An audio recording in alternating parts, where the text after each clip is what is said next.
अस्सलामुअलैकुम वरहमतुल्लाहि वबरकातुहू। अज़ीज़ तुलबा व तालिबात, आप सबका खुशामदीद है हमारी यूट्यूब चैनल जेके बोस फाउंडेशन क्लासेस में। आज के इस वीडियो में हम डिस्कस करेंगे क्लास 10th पोइट्री सेक्शन की जो पोम नंबर 6 है बेसिकली, माय मदर एट 66। सो इससे पहले के जो भी सारे वीडियोस हैं वो अपलोड किए जा चुके हैं चैनल पे, तो आप चैनल की प्लेलिस्ट में जाकर वो सारे वीडियोस देख सकते हैं। प्लेलिस्ट का जो भी प्लेलिस्ट की लिंक जो है वो आपको डिस्क्रिप्शन बॉक्स में दी जाएगी, तो वहां से जाकर भी आप देख सकते हैं। तो इससे पहले के प्रोज और पॉम्स जो है along with their question and answers, everything is uploaded, so you have to just go there and then check and you will find each and everything there. So मैं सबसे रिकमेंड करूंगा कि चैनल को subscribe करें, bell icon को जरूर press करें और जब भी मौका मिले तो अपने दोस्तों के साथ ज़रूर शेयर करें ताकि हमें भी मोटिवेशन मिले और आप भी चैनल की ग्रोथ में अपना पार्ट जो है वो लें। तो चलिए बात करते हैं आज के इस वीडियो के बारे में। My mother at 66 is a poem, that's poem number 6 written by Kamala Das, और आपकी क्लास 10th इंग्लिश की ये पोएम नंबर 6 है। तो सबसे पहले थोड़ा सा हम समझने की कोशिश करेंगे माई मदर एट 66 ये जो पोम है ये किसके बारे में है और क्या चीज़ें इस पोम के अंदर जो हैं वो डिस्कस की गई हैं। ठीक है, तो सबसे पहले ये बेसिकली एक पोम लिखी गई है, is a sentimental poem in which she talks about her mother, जहाँ पे वो अपनी माँ के बारे में बात करती है Kamala Das. This poem is based on filial relationship between mother and daughter, जो कि एक अटर्नल रिलेशनशिप होती है एक माँ और उसकी बेटी के बीच में, उसके बारे की वो डिस्कशन है कि क्या ऑब्जर्वेशंस की एक बेटी ने अपने माँ के लिए। So the poet Kamala Das who is pen name is, जो जिस नाम से वो मशहूर है तो उसका नाम है माधवी कुट्टी, was born in Kerala and one of the first poets in India. सो जिसको केरला में पैदा हुई और बहुत मशहूर पोइट मानी जाती है और हमेशा से एसेंशली और पर्सनालिटी के लिए बहुत सारी चीज़ें उन्होंने लिखी हैं। और is basically a beautiful, sensitive, audacious and tormented. External factors are not reflected in her writings.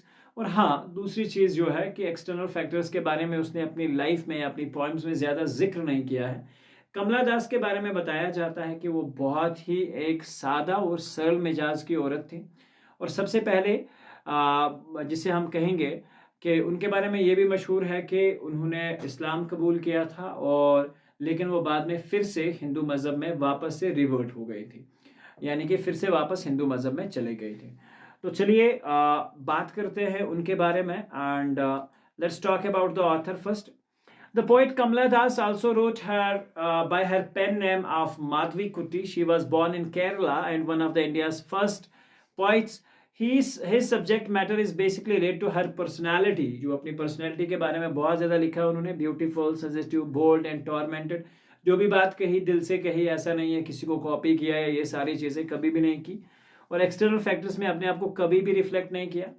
Her rights bring out the true inner feelings, उसकी जो भी राइटिंग्स है वो एक इंसान के अंदर की सच्चाई को बयान करती है।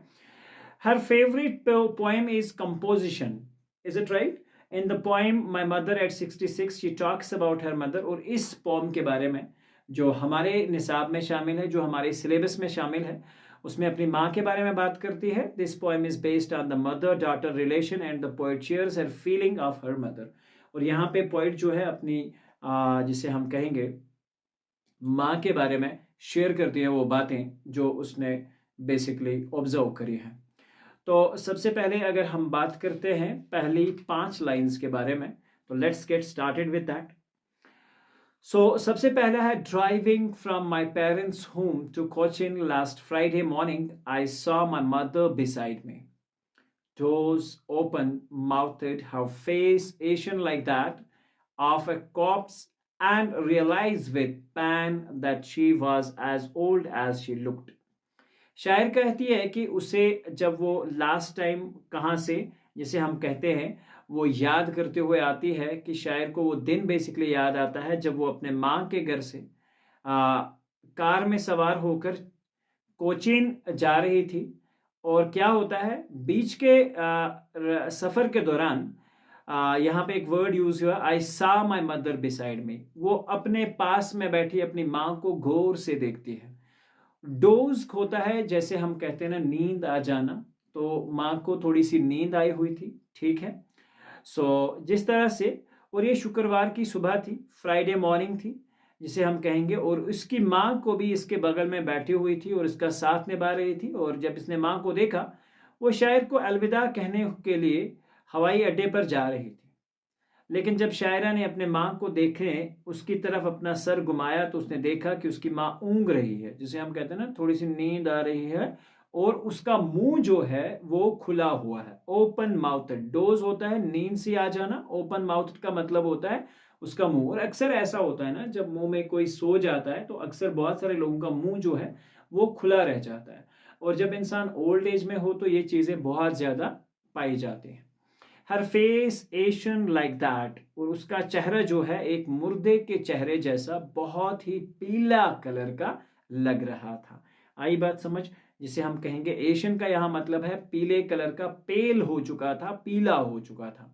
उसके बाद है of a corpse and realized with pain. Corpse यहाँ पे लाश के लिए इस्तेमाल हुआ है, और उसे लगता है कि ये जो पीला रंग है, एक तकलीफ दे ख्याल शायरा के मन में आया। उसे महसूस हुआ कि उसकी माँ अब रियलिटी में बूढ़ी हो गई है, ठीक है, और अब उसे ज्यादा देर तक जिंदा नहीं देखा जा सकता है, यानी कि अब वो अपने लास्ट जिसे हम कहेंगे उन दौर में या उस एज में जो है वो चल रही है।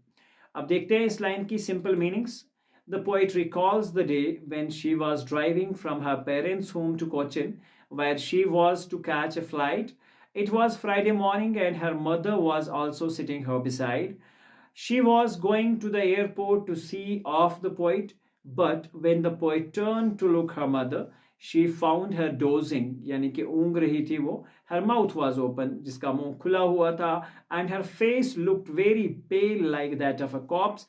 वो एक लाश की तरह, चेहरा बड़ा पीला और जर्द पड़ गया था। A painful thought came to poet's mind, और एक दर्द बड़ा ख्याल जो है पोइट के दिल में आता है, और वो रियलाइज करती है कि उसकी मदर वाकई में अब बूढ़ी जो है वो हो चुकी है। और लाइन का क्या एक्सप्लेनेशन था, that she was as old as she looked. हालांकि ओल्ड दिखती है, लेकिन अब वो माने तौर पे, यकीनी तौर पे ओल्ड हो चुकी थी।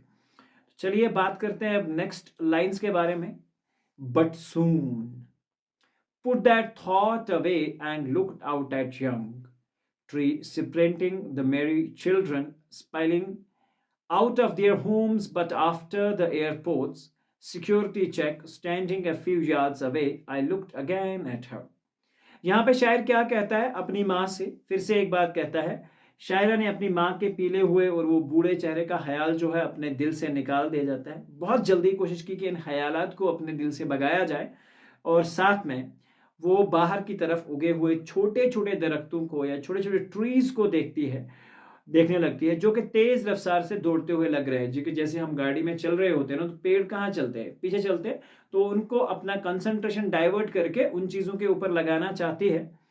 उसके बाद बात करेंगे यहाँ पे मेरी children spoiling, is it right, बहुत, यानी कि स्पेलिंग का यहाँ वर्ड इस्तेमाल हुआ है।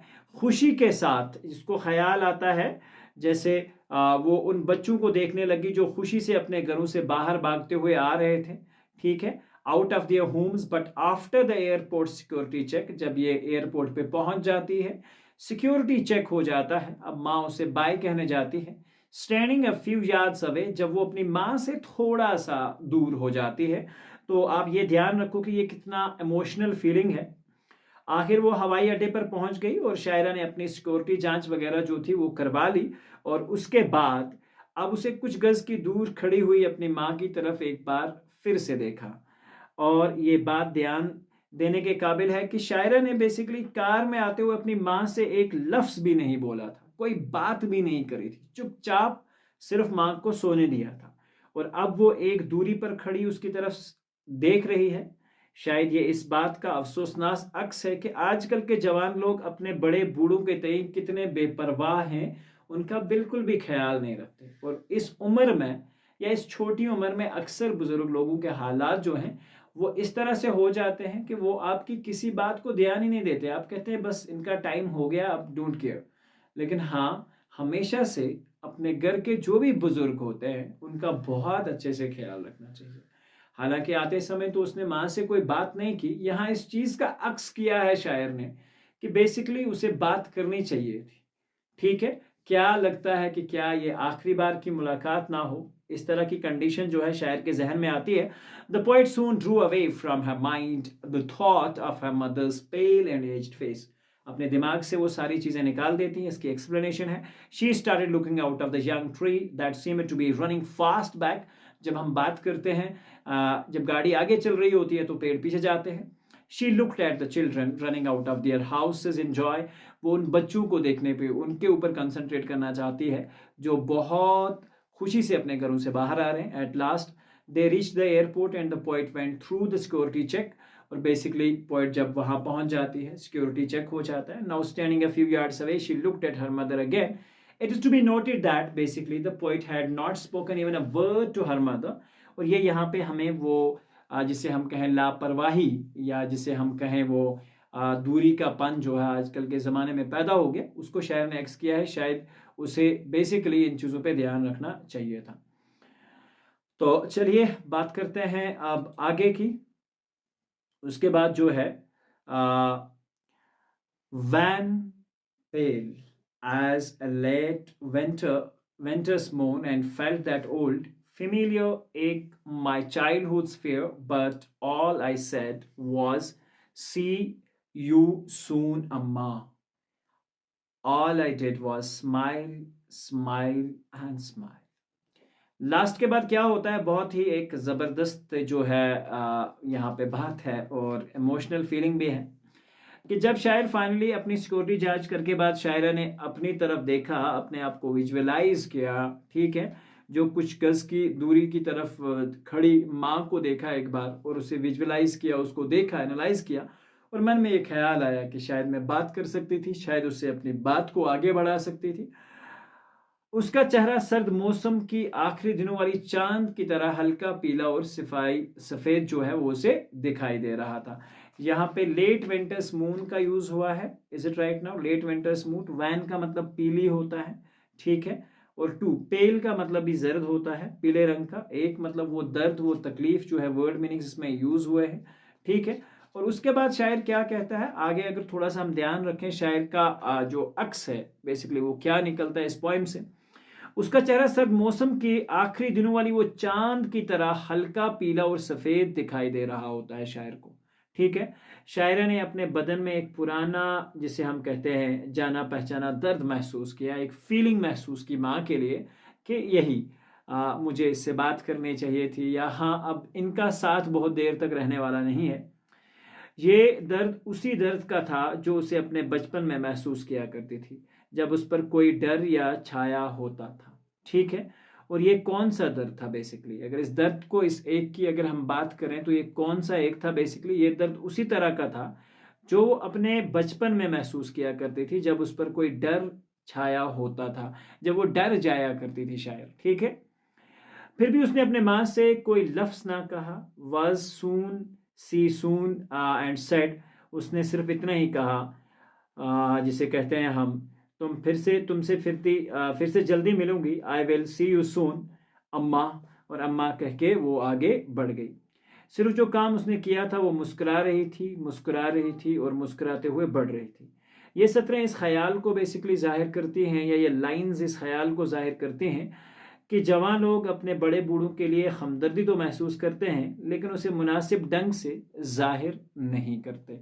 आई बात समझ? बहुत डीप मीनिंग है इस पोम का। अब इसकी थोड़ी सी लाइंस की मीनिंग देख लेते हैं, और ये है, आफ्टर द सिक्योरिटी चेक, जब पोइट वहां से निकल जाती है और उसके बाद कुछ दूर खड़ी अपनी माँ से जब बात कर देखते हुए कहती है, उसे वो रंग थोड़ा सा, जिसे हम कहेंगे वो बहुत ज़्यादा पेल दिखता है, एंड हर वीक फेस उसे नज़र आता है। हर face looked pale white like a face of a late winter's moon, उस मून की तरह जिसमें कोई चमक दमक नहीं होती है, वो लेट विंटर्स का मून जो बहुत देरी से चढ़ता है। तब वो उसे एक तरह का डर महसूस होता है, और वो वही वाला डर है जो उसे बचपन में महसूस होता था जब वो बेसिकली किसी साये से डर जाती थी। The only thing she said, mom I will see you soon, कि मैं आपसे फिर मिलूंगी, and smiling smiling went away. और इन लाइनों से ये हम अक्स निकाल सकते हैं कि बेसिकली फीलिंग तो है लेकिन हम उनसे एक्सप्रेस नहीं करते, और एक्सप्रेस करना बहुत ज़रूरी है इस चीज़ को। समरी ऑफ द पोएम की अगर हम बात करें तो इट्स ऑलरेडी रिटन हियर, तो मैंने ऑलरेडी बयान भी कर दिया, सेम वही चीज़ें हैं। The poem has been written by the Kamala Das 1934 2009 में जो है वो पैदा हुई, 2009 में उसका डेथ हुआ।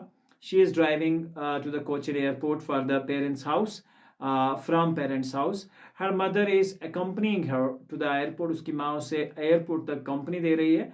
The poet is distressed that her mother is grown and old, अब वो बूढ़ी हो चुकी है, and approaching to the death, और वो अब मरने वाली है या मरने के नज़दीक है। She compares her pale and lifeless face with that of a cops, वो उसे लाश की तरह एक चेहरा बताती है। The thought of losing her upsets and poet, she wished to brush aside her painful thought, so he looks outside। अपने इस चीज़ को दूर करने के लिए वो बाहर से आते हुए उन बच्चों पे कंसंट्रेट करती है, उन पेड़ पौधों पे कंसंट्रेट करती है जो चलती हुई गाड़ी से बहुत तेज़ी से दूरते हैं और भाग जाते हैं।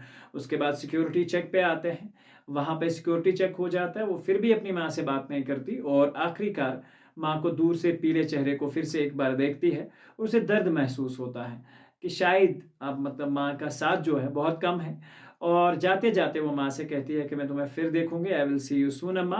एंड देन उसे कहती है स्माइल स्माइल स्माइल, हंसते हुए मुस्कुराते हुए एक दर्द सा फील लेकर चली जाती है।